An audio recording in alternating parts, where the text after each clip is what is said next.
네, 부자 감세 합의 파기하고 예산부수 세법 개정안을 원점 재검토할 것을 촉구합니다. 기본소득당 국회의원 상임대표 용혜인입니다.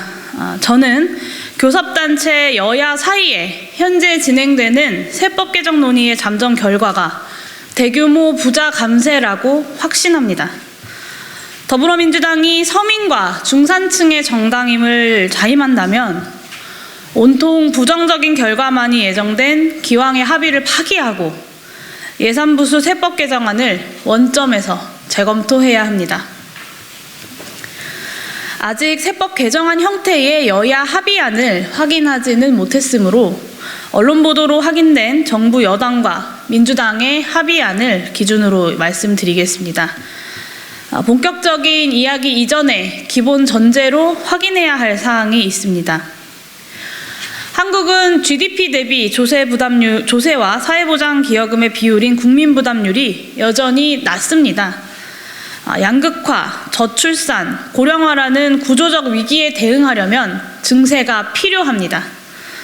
더욱이 내년에 더욱 거세질 경제위기를 극복하기 위해서는 증세를 통해 재정 여력을 확보해야 합니다. 2020년 한국의 국민부담률은 28%로 OECD 평균 33.5%보다 5.5%포인트 낮습니다. G7 평균인 35.8%보다 7.8%포인트가 낮습니다. 낮은 국민부담률로 인해서 사회복지 지출에서는 더 큰 격차를 보입니다. 2019년 한국의 사회복지 지출은 GDP 대비 12.2%로 OECD 평균인 20%에서 멀찌감치 떨어져 있습니다. 이처럼 한국의 낮은 국민부담률과 사회복지 지출에 대한 언급은 이제 말하자면 입이 아프고 식상하기까지 합니다. 그러나 동시에 일자리 중심 복지와 선별복지의 사각지대에서 생활고 비극이 반복되는 대한민국의 현실을 보여주는 외면할 수 없는 진실입니다. 이제 양당이 합의한 것으로 알려졌거나 합의한 것으로 추정되는 세법 개정안의 내용을 살펴보겠습니다. 먼저 소득세 분야에서 금융투자소득과 가상자산 양도소득에 대한 과세를 2025년으로 2년 연기합니다. 국민의힘은 금융투자소득에 대해 유예를 넘어서 원점 재검토까지 한다는 입장을 개진하고 있는 상황입니다.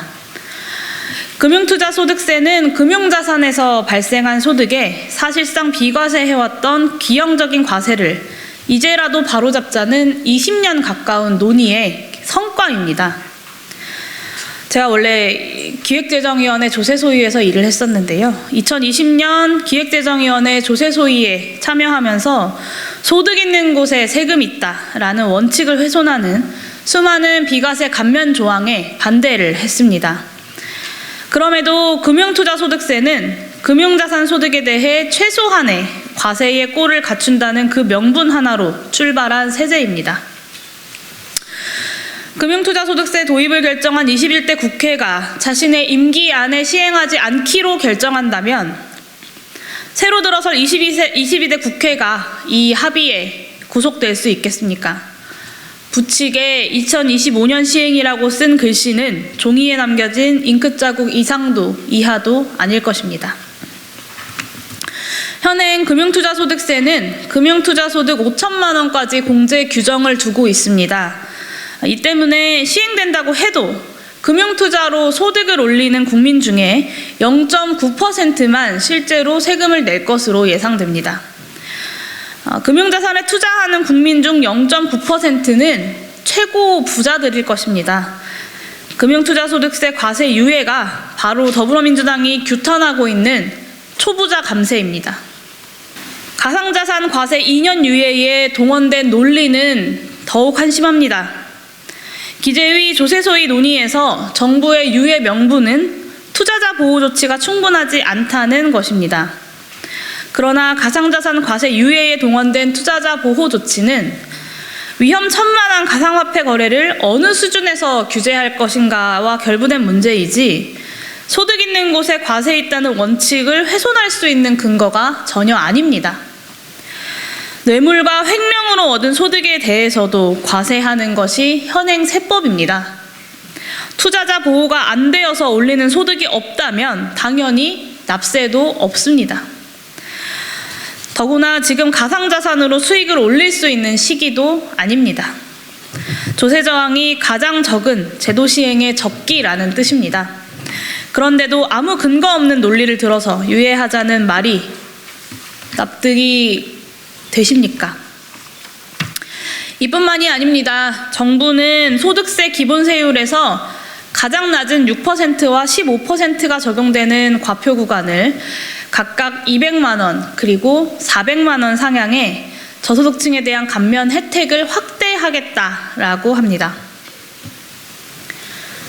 정부 안에서 저소득층이 감면 혜택을 보는 것은 사실이지만 혜택이 저소득층에게만 돌아가는 것은 아닙니다. 과표 구간 조정을 통한 저소득층의 감면은 누진 공제를 통해서 상위 소득자들에게까지 적용이 됩니다. 현행 누진소득세 체계에서 과표 구간 조정으로 서민들만 감세 혜택을 받고 부자들은 제외시키는 입법 기술은 원천적으로 불가능합니다. 물론 이 개정을 통한 감세가 소득 상층보다 하층의 체감도가 더 큰 것은 사실입니다. 저는 이것을 부자 감세여서 반대하는 것이 아니라 소득세 증세에 대한 기왕의 합의를 훼손하기 때문에 반대합니다. 근로소득 면세자가 여전히 전체 근로소득자의 37%에 달합니다. 고소득일수록 누진적으로 부과하되 국민 누구나 조금이라도 소득세를 내도록 하고 이를 통해서 사회복지가 시혜가 아니라 국민의 권리라는 인식을 확장해야 합니다. 과표 구간 조정을 통한 중저소득자 감세는 이러한 소득세제 개혁 방향에 역진합니다. 현재 여야 합의에서 법인세만이 대립점으로 남은 점을 감안하면 주택임대소득세 개정도 합의 가능성이 높아 보입니다. 주택임대소득세 개정안은 1주택자 임대소득세 부과대상 주택 가격을 현재 공시가격 9억 원에서 12억 원으로 높이자는 안입니다. 정부의 개정 논리는 1주택자 종부세 부과기준 개정에 따라서 1주택자의 임대소득세도 여기에 맞춘다는 것입니다. 종부세는 보유세이고 주택임대소득세는 소득세입니다. 아무 관련도 없는 이 두 세제의 부과 기준을 통일한다는 것이 도대체 어떻게 근거가 될 수 있습니까? 주택임대소득은 현재 세원조차 제대로 파악하지 못하고 있는 실정입니다. 이뿐만이 아닙니다. 가업 상속 공제 요건을 완화하는 상속증여세법 개정도 합의된 것으로 추측됩니다. 이 두 개정안 역시 긴 말이 필요 없는 부자 감세입니다. 마지막으로 양당의 주택 종합부동산세 합의안은 다주택 투기 유인 차단이라는 주택 종부세 기능에 대한 사실상의 사망 선고입니다. 합의안은 다주택자의 정의를 3주택 이상으로 규정하고 다주택자의 기본공제액은 6억에서 9억 원으로 1주택자는 11억 원에서 12억 원으로 올렸습니다. 3주택 이상 보유 다주택자도 과세 표준이 12억 원을 넘지 않으면 중과세율을 적용하지 않기로 합의했습니다. 3주택 이상자에게 적용되는 중과세율은 아직도 조율 중이라고 합니다. 지난 몇 년 동안 종부세 무력화의 최대 명분은 주택가격 폭등에 따른 이른바 세금 폭탄론이었습니다. 하지만 이미 시행령 개정만으로 과세 표준을 무려 40%나 줄여버렸고 심지어는 주택가격의 하락세도 뚜렷합니다. 지금은 오히려 종부세 세율과 과세를 강화하는 방향의 법 개정이 필요합니다. 이번 합의안이 국민 일반이 아니라 주택 최상층 부자들에 대한 감세라는 사실은 더 논할 필요가 없습니다. 네, 다음으로 법인세입니다. 법인세법 개정안을 두고 여야 사이에 엄청난 대립이 있는 것으로 보입니다. 법인세법 개정안과 관련해서 한 가지 짚고 넘어가야 할 사실이 있습니다. 문재인 정부 출범 첫 해 법인세 최고 세율을 22%에서 25%로 개정했습니다. 물론 대기업에 대한 증세입니다. 그러나 이 증세 효과는 대부분 감세 혜택이 대기업에 귀착하는 조세특례제한법의 각종 비과세 감면의 조항의 신설과 무더기 일몰 연장을 통해서 그 순증세 효과가 거의 소실되었습니다. 과표 구간 조정 및 최고세율 인하를 통한 정부안의 혜택이 몇몇 소수 재벌 대기업에 돌아간다는 것은 분명한 사실이고 개정되어서는 안 됩니다. 그러나 이미 양당 사이에 이미 합의된 다른 세법 개정안의 내용이 대규모 부자 감세라는 사실, 이 사실이 법인세법을 개정을 둘러싼 양당의 대치로 감춰질 수는 없습니다. 이재명 더불어민주당 대표는 지난 12일 정부 여당과 합의가 안 될 경우 민주당 단독의 국민감세 개정안을 내고 통과시키겠다는 입장을 피력했습니다. 저는 양당의 현재까지의 합의를 파기하고 예산부부 법안을 원점에서 재논의할 것을 거듭 촉구합니다. 올해 고물가, 고환율, 고금리의 충격이 시작됐고 내년에는 우리 경제를 지탱해왔던 수출과 소비 양측에서 위축이 불가피합니다. 부동산발 금융위기, 채권시장 유동성 위기는 언제라도 폭발할 기세입니다. 내년에 경제위기가 본격화된다면 정부가 쓸 수 있는 재정이 필요합니다. 세법 개정안 정부안에 따를 경우 향후 5년 동안 73.6조 원의 세수 감소가 예정되어 있습니다.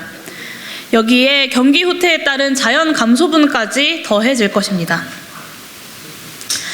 재정이 가장 절실할 때 재정 여력을 축소시키는 개정안, 부담 여력이 가장 큰 부자들에게 감세 혜택이 가장 크게 돌아가는 부자 감세안을 승인하고서 국민 경제를 지키는 정당, 중산층과 서민의 정당을 자임할 수는 없습니다. 더불어민주당은 예산보수 세법 개정안을 파기하고 원점에서 재검토해야 합니다.